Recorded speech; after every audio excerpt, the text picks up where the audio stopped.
ఏంటి గారు, తహసీల్దార్ గారు పోలీసులు వచ్చారు. గ్రౌండ్ సెంటర్ లో మార్క్ అయ్యండి.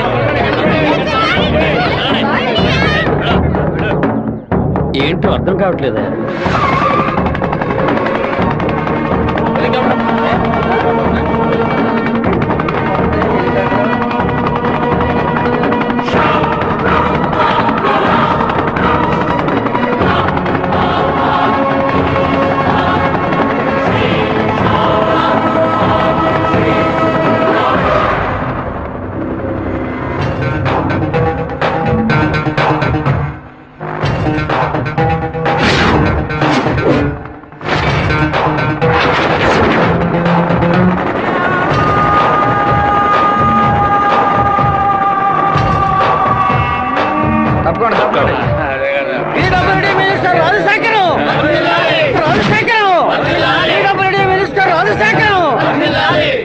ఏంటయ్యా ఆశ్చర్యంగా ఉందా?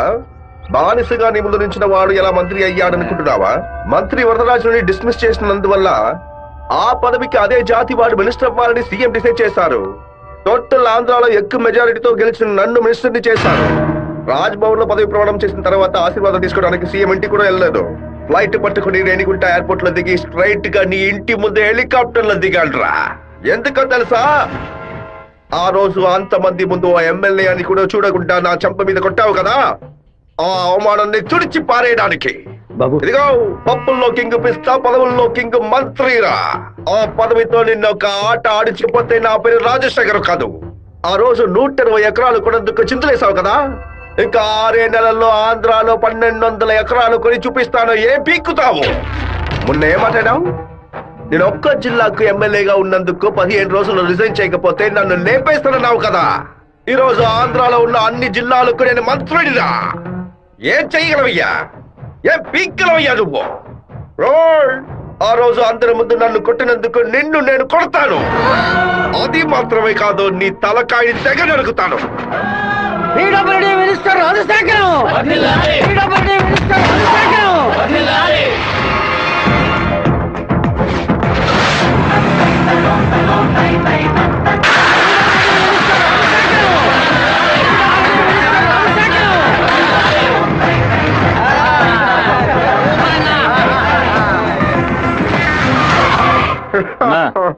నేను కలవాలని వీరభద్రం కొడుకొచ్చాడన్నా. వాడితో ఎంతమంది వచ్చారు? ఒంటరిగా వచ్చాడన్నా.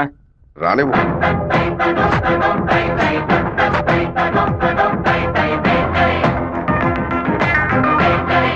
నేను మీతో కొంచెం ఒంటరిగా మాట్లాడాను. నువ్వేంట నాతో మాట్లాడేది?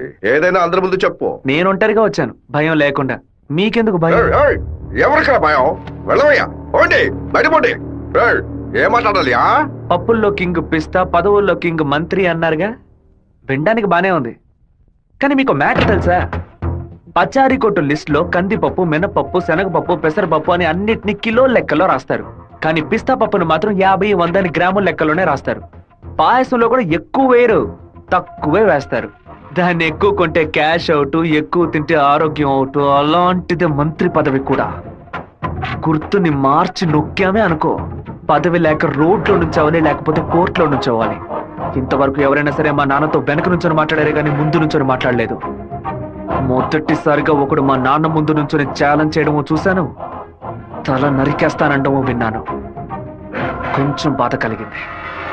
ఇప్పుడు చెప్తున్నాను, నీకు 30 రోజులు టైం ఇస్తున్నాను. ఆలోగా నువ్వు చెప్పినట్టు మా నాన్న తల నరికేస్తే నా కుటుంబంతో పాటు వచ్చి నీ కాళ్ళ మీద పడతాను. అదే విధంగా నేను నీ తల నరకపోతే మా నాన్న వచ్చి నీ కాళ్ళ మీద పడతాను. నువ్వు మా నాన్న తల నరికేస్తే నా కుటుంబంతో పాటు వచ్చి నీ కాళ్ళ మీద పడతాను. అలాగే నీ తల నరకపోతే మా నాన్న వచ్చి నీ కాళ్ళ మీద పడతారు. అంటే నేను నీ తల కన్ఫర్మ్ గా నరికేస్తానని చెప్తాను. నేను ఇప్పుడు మంత్రినిరా, కానీ మీ నాన్న ఇంకా పులివెందల్లో అదే వీరభద్రమే. అయితే ఛాలెంజ్ రెడీనా? 30 రోజుల్లో మీ నాన్న తల లేపేస్తాడ్రా. ఎవరిని లేపేస్తారో చూద్దామండి. అయితే మా నాన్న చెప్పినట్టు త్వరలోనే అనంతపురం డిస్ట్రిక్ట్ లో బై ఎలక్షన్స్ వస్తాయి అనుకుంటా. వస్తానండి.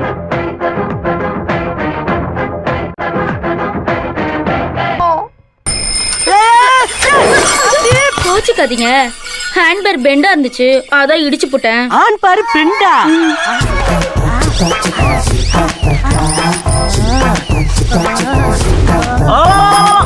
ஊர்க்காரங்களா ஓடுவாங்க.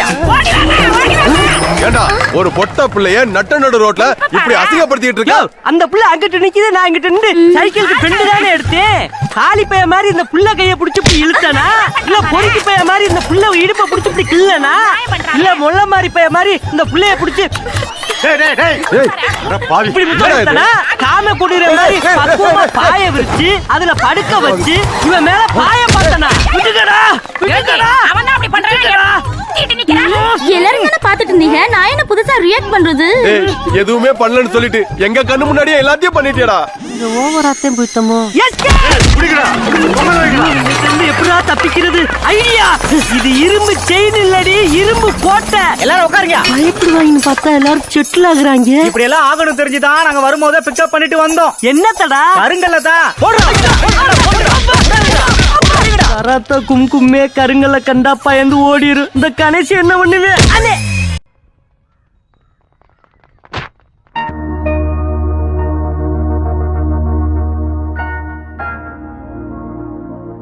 విఘ్నేశ్వరుని చూసి నవ్వుతున్నాడేంటి?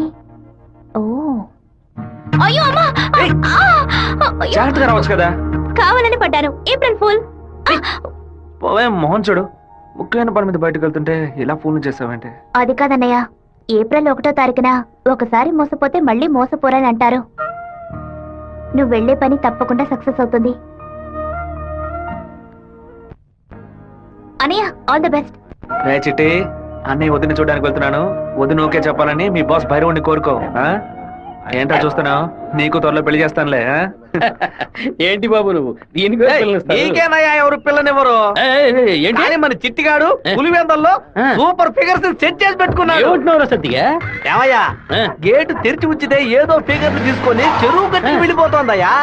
ఏదో ఒక రోజు స్పాట్ లో ఫిగర్ తో నాకు దొరకాలి. ఆ రోజు నేను కొట్టే కొట్టుడికి నువ్వు దిక్కుతోతగా అటు ఇటు పరిగెత్తుతో చూస్తూ ఉండు. దీనికి అంత అర్థం అవుతుందయ్యా. రారాశివా, ఏంటి సడన్ గా ఇలా వచ్చావు? రాధికని మీటే మాట్లాడాలి, అందుకే. ఎగ్జామ్స్ పూర్తయ్యి కాలేజీకి సెలవులు ఇచ్చి వారం అయింది కదరా. చెప్పు శివ. హలో జయంతి, ఎక్కడున్నావు? మా ఊర్లో ఉన్నాను. రాధిక చెప్పు జయంతి. తిరుపతి నుంచి శివ ఫోన్ చేశాడు. నిన్ను చూడడానికి మన ఊరికి వస్తున్నాడంట. నువ్వు పెద్ద బ్రిలియంట్ అని ఫీలింగా? ఇలా తప్పించుకుంటే ప్రాబ్లం సాల్వ్ అవుతుందా? కొంచెం సైలెంట్ గా ఉంటావా? రాక సస్తానా?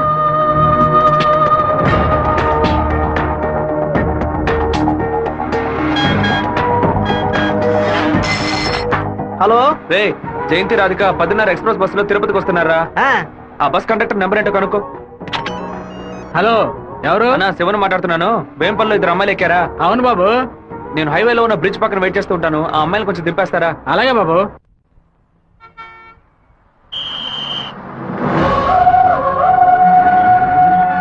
అమ్మా, శివగారు మీకోసం చాలాసేపు నుంచి ఎదురు చూస్తున్నారమ్మా. కొంచెం దిగండి అమ్మా. అమ్మా, మీరు దిగితేనే బస్సు బయలుదేరుతుంది.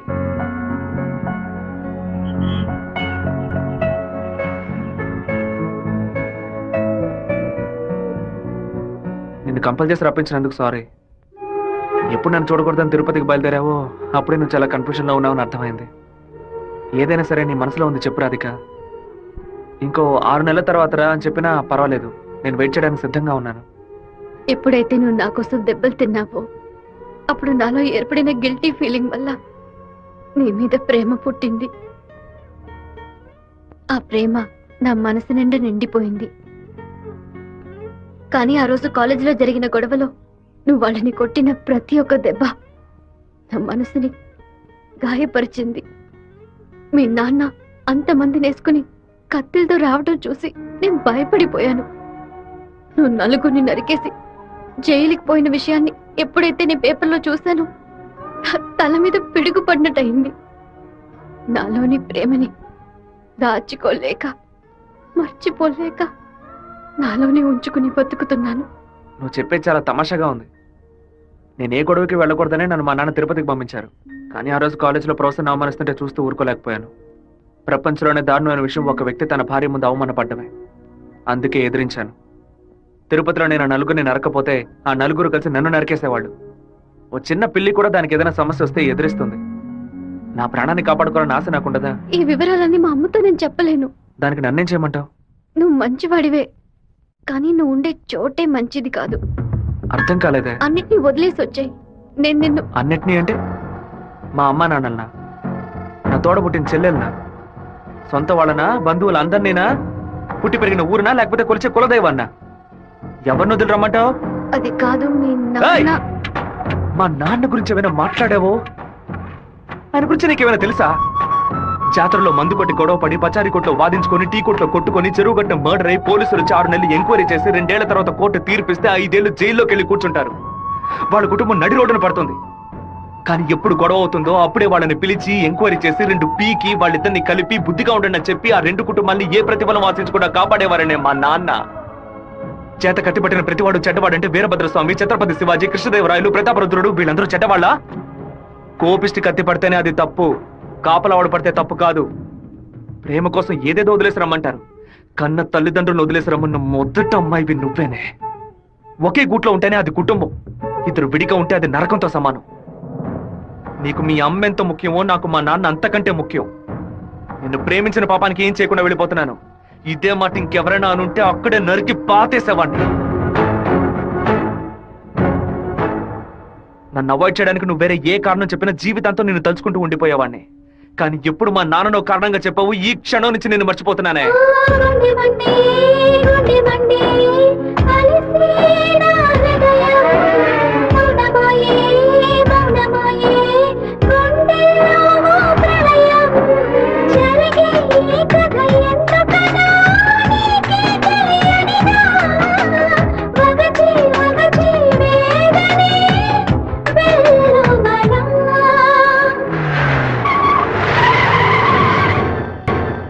మిత్రమా, మిత్రమా, నీకోసమే వెయిటింగ్. అకస్మాత్తుగా కడప నుంచి నీ ఏరియాకి ట్రాన్స్ఫర్ చేయించావేంటి? ఏంటి విషయం? ఓ చిన్న ప్రాబ్లం. ఇప్పుడు నేనేం చేయాలో చెప్పు. ఆ వీరభద్రాన్ని అరెస్ట్ చేసి ఒక్కరోజు జైల్లో పెట్టాం. మా వాళ్ళని పంపి వాడిని లేపేస్తాను. దానికి ముందు జైలుకు తీసుకెళ్లే దారిలో వాడిని 2 నిమిషాల నా ఇంటికి తీసురా. వాడి చంప పతల కొడతాను. అది ఎందుకన్నా? ఇలాగేగా నా చంప మీద కొట్టాడు. దుండపోతున్నారా? ఈ ఏరియాలోనే పెద్ద మనిషి అంటున్నావు, ప్లాన్ వేయకుండా అరెస్ట్ చేయడం కష్టం. ఓ పని చేద్దాం, బెజవాడ మెయిన్ బజార్ లో ఉన్న ఒక కొట్లో 100 రూపాయల దొంగ నోటు మారుస్తూ మనవాడు ఒకడు అరెస్ట్ అయ్యాడు. వాడు అనంతపురంలో ఉన్న ఒకటి పేరు చెప్పాడు. వాడి దగ్గర 10,000 రూపాయల దొంగ నోట్లున్నాయి. ఇప్పుడు కేసు నా దగ్గరకు వచ్చింది. నేను వాడిని ఓ 4 పీకులు పీకితే వాడు అనంతపురంలో ఉన్న వీరభద్రుడే ఈ దొంగ నోట్లకి హోల్సేల్ డీలర్ అని ఓ స్టేట్మెంట్ ఇస్తాడు.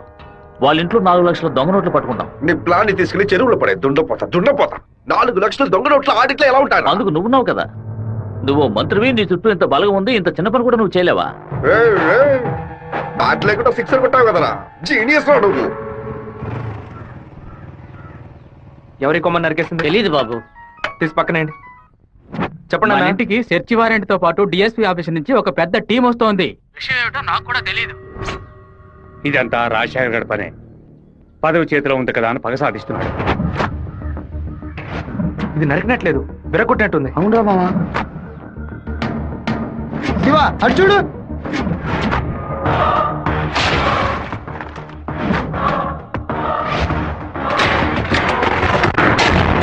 నిన్న రాత్రి మన ఇంట్లోకి ఎవడో దూకొచ్చాడు. వచ్చినాడు దేన్ని తీసుకెళ్లేదు. అయితే ఖచ్చితంగా ఏదో పెట్టే వెళ్ళుంటాడు. అన్ని చోట్ల వెతకడానికి 1 అరగంట అవుతుంది. అలాగా పోలీసులు వచ్చేస్తారు. మీరు ఇంటి బయట తాళం వేసి రైస్ మిల్కి వెళ్ళి 1 అరగంట తర్వాత రండి నాన్న. సరే.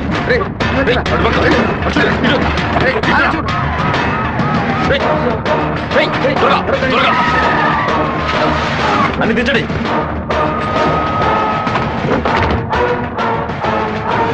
ముసలిదానా, ఏంటి ఇల్లు తాళం వేసింది? అమ్మగారు గుడికి వెళ్ళారు, అయ్యగారు రైస్ మిల్కి వెళ్ళారు. ఉండండి, ఫోన్ చేసి రమ్మంటాను. ఆ తిళ్ళని చూసారా? చూసాండా? లోపల చూసారా? లేదురా. ఏంటి సార్, పెద్ద టీంతో వచ్చారు? ఆ పచ్చ చూస్తాను. నా ఇంట్లో దొంగ రోడ్ల అని ఎవరు చెప్పారు? మీకు చెప్పాల్సిన అవసరం లేదు. సచివారెంట్ ఉంది. వాడు తిన్నే పెట్టుంటాడు. రండి.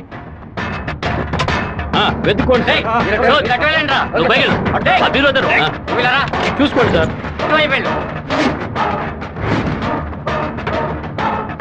ఎవరో చెప్పి పంపినట్టు దిళ్ళనైనా తదేకంగా చూస్తారేంటి? సార్, పచ్చ దిండు సార్. ఏ బొచ్చు లేదు. ఏయ్, ఎంతమంది లోపలికి ఎప్పుడు వచ్చారయ్యా? ఏమైంది? ఇల్లు మొత్తం వెతికేశాం, ఎక్కడా లేదు. కనీసం అరెస్ట్ అయినా చేయరా? కారణం లేకుండా ఎలా అరెస్ట్ చేయమంటావు? ఏదో ఒక కారణం చెప్పి వాడిని అరెస్ట్ చేసి చావరా. ఎలాగైనా సరే వాడిని కొట్టి తీరాలి. మిస్టర్ వీరభద్రం ఒకసారి స్టేషన్కి వచ్చి వెళ్ళండి. ఎందుకు? మీ ఇల్లంతా సోదా చేశాం కదా, ఏమీ దొరకలేదని రాసిచ్చి వెళ్ళండి. నమస్తే డిఎస్పీ సార్. కొత్తగా స్టేషన్కి వచ్చి రాసిచ్చేసి వెళ్ళమంటారేంటి? ఎందుకు రావాలి? చట్ట ప్రకారం మీరు వెతుక్కుంటూ వచ్చిన వస్తువు ఏది దొరకలేదని 2 సాక్ష్యాలతో రాసిచ్చి మీరే సారీ చెప్పి వెళ్ళాలి. అర్థమైందా? ఈయన అరెస్ట్ చేయకుండా నేను ఇక్కడి నుంచి వెళ్ళేది లేదు. తప్పు డిఎస్పీ సార్. ఈయన అరెస్ట్ చేస్తేనే మీరు ఇక్కడి నుంచి బయటికి వెళ్ళలేదు. అరెస్ట్ చేస్తానని అరెస్ట్ చేసే మూడ్ లోనే ఉన్నారే ఏంటి? ఎవరైనా చెప్పి పంపించారా? అందరూ వీడియో తీస్తున్నారు. ఆఫ్ చేయండి రా, ఆఫ్ చేయండి. వాళ్ళు మాత్రం వీడియో తీయట్లేదు. అట్టు చూడండి. అరగంట ముందు మీరు రావడం, మాట్లాడడం, ఇంట్లోకి వెళ్ళడం, ఇంట్లోంచి బయటకు వచ్చి ఇంట్లో ఏం లేదని చెప్పడం, అన్నిటికీ మించి కంపల్ చేసి మా నాన్న అరెస్ట్ చేస్తానని చెప్పడం అన్ని ఇందులో రికార్డ్ అయ్యాయి. ఈ వీడియో నేను సీఎం సెల్ కి ఫార్వర్డ్ చేశాను అనుకోండి, మీ ఉద్యోగం పోయిందని మీ సెల్ కి మెసేజ్ వస్తుంది. ఏంటి పంపించమంటారా? తమరి సెల్ రింగ్ అవుతున్నట్టుంది. ఊరి వాళ్ళందరూ ఒకటైపోయారు. ఇక్కడ జరిగిందంతా వీడియో కూడా తీశారు. నేనేం చేయలేకపోతున్నాను. జాగ్రత్తగా ఉండండి డిఎస్పీ సార్. ప్రేమతో మా వాళ్ళు చేత్తో కత్తి పుచ్చుకొని గట్టిగా వాటేసుకుంటారేమో.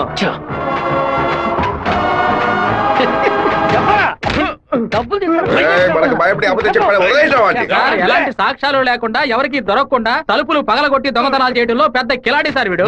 దున్నపోతా ఒక దొంగని పొగడతామేంటి? ఉద్యోగం మార్చుకో. వీరభద్రం కొడుకు పెద్ద దండతో వస్తానన్నా. మంత్రి గారిని మీటే దండ అయ్యాలి. ఇప్పుడు చూడటం వీలు కాదు, ఆయన బిజీగా ఉన్నారు. వెళ్ళండి. అటు చూడవయ్యా. ఒక మామూలు ఎమ్మెల్యేగా ఉన్న మీరు ఇప్పుడు మంత్రి అయ్యారు. అందుకే ఊరు తరపున ఒక దండేసి మర్యాద చేద్దామని వచ్చాం. ఓట్లు అడిగేటప్పుడు ఒక్కొక్క ఇల్లు ఎక్కి దిగుతున్నారు. ఓట్లు వచ్చాక మమ్మల్ని ఇలా నడి రోడ్డు నిలబెడుతున్నారు. వాటి పైకి పంపించు. కదా ఉంది. వాడు తిక్కగా వాగుతాడు. ఎందుకన్నా మంచిది వీడియో తీస్తాను. రండి రండి. నమస్తే అన్న. చప్పట్లు కొట్టండి అయ్యా. ఏంటి మంత్రి గారు మో దయ్యం కొట్టినట్టు వాచిపోయి ఉంది? అనుకుందేదో జరగనట్టు టెన్షన్ కనిపిస్తుంది. మంత్రికి రాష్ట్రాన్ని ప్రజల్ని కాపాడే టెన్షన్ ఉండాలి. ఉంటుంది. సంబంధం లేకుండా కొడుతున్నారంటే ప్రజలు చప్పట్లు కొట్టేశారు. ఇక నేను బయలుదేరుతాను సార్. డిఎస్పీ సార్, మీ సెల్ లో కెమెరా ఆన్ అయింది. ఆఫ్ చేయండి సార్. బ్యాటరీ లో అవుతుంది. వస్తాను సార్. దున్నపోతా ముసలిది ఓపెన్ గా వీడియో తీస్తే కనపడలేకపోయావు. నువ్వు దాచి వీడియో తీస్తే వాడు కనిపెట్టాడు. అది కాదు, రికమెండేషన్ లో జాయిన్ అయితే ఇలాగే ఉంటుంది. అయ్యా ఫోన్ ఏంటి? మీ ఫోన్ చేయకుండా పక్కడు ఫోన్ చేశారని చూస్తున్నారా? కొన్ని ముఖ్యమైన విషయాలు మాట్లాడడానికి మీ ఫోన్ చేస్తే అది రేపు విట్నెస్ అవుతుంది కదా. మా ఇంట్లో చెప్పులు వేసుకొని మా నాన్న కూడా రారు. పోలీసు వాళ్ళు బూట్లతో పూజగా దాకా వచ్చేలా చేసావు కదా. ఇప్పుడు మా ఇంట్లో నువ్వు పెట్టావే 4 లక్షల రూపాయలు దొంగ నోట్లు. ఆ డబ్బు ఇప్పుడు మీ ఇంట్లోనే ఉంది. ఎందుకు అనవసరంగా చప్పట్లు కొడుతున్నారని అడిగావుగా. డబ్బు పెట్టేసామని సిగ్నల్ ఇవ్వడానికే. నువ్వు పంపించింది పోలీస్ డిపార్ట్మెంట్, స్టేట్ బోర్డ్. కానీ నేను పంపిస్తుంది anti corruption CBI, central board. Tough syllabus. ప్రశ్నలు అవి కొంచెం బ్రిలియంట్ గా ఉంటాయి. బెజవాడ నుంచి వాళ్ళు బయలుదేరి చాలా సేపు అయింది. నీ బల్ల అయితే వెతికి కనిపెట్టు. మన ఇంట్లో దొంగలు ఉన్నాయంట. వెతకండ్రా.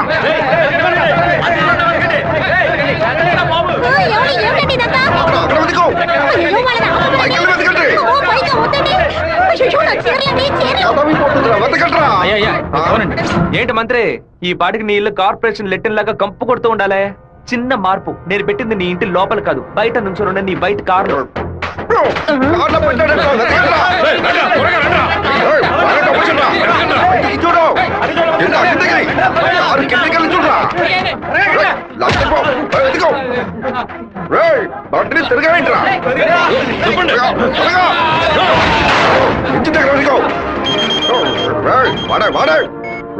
డబ్బు ఎక్కడ ఉందో చెప్పరా. చెప్పంటావా? నీలాంటి నీచులు కొంతమంది పెళ్ళానికి తెలియకుండా దాచుకుంటారే అక్కడ. పిల్లలకి తెలియకుండా ఏం దాచుకుంటా?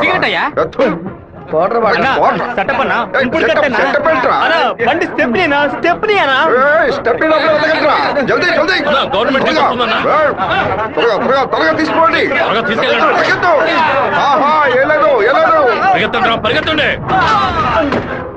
నమస్కారం అయ్యా, నేను మున్సిపాలిటీ నుంచి వస్తున్నాను. మీ ఇంట్లో దోమలు ఎక్కువగా ఉన్నాయని ఫోన్ వచ్చింది. అందుకే జేఈ గారు పంపించారు సార్. ఎక్కడ కొట్టాలండి? ఓ 1000 దోమలు నా బండిని బోర్లా పడేసి పక్కన తోపుకుపోయాయి. వెళ్ళి కొట్టండి. ఏంటి మంత్రి, నేను ఫోన్ చేసిన యాంటీ కరప్షన్ కో సిబిఐకో కాదు, మున్సిపాలిటీకి. వాళ్ళు తెచ్చిన మందుని ఏ పాపం ఎరగని పురుగులు కొట్టడం మానేసి అన్ని పాపాలు చేస్తే నువ్వు తాగి చావు. 64 పిల్ల కొడుకు గంటలో నాకు పిచ్చి పడించాడు. ఒక ఆడపిల్ల నీతో మాట్లాడటానికి దిగొచ్చిందిరా. స్మూత్ గా డీల్ చెయ్యి.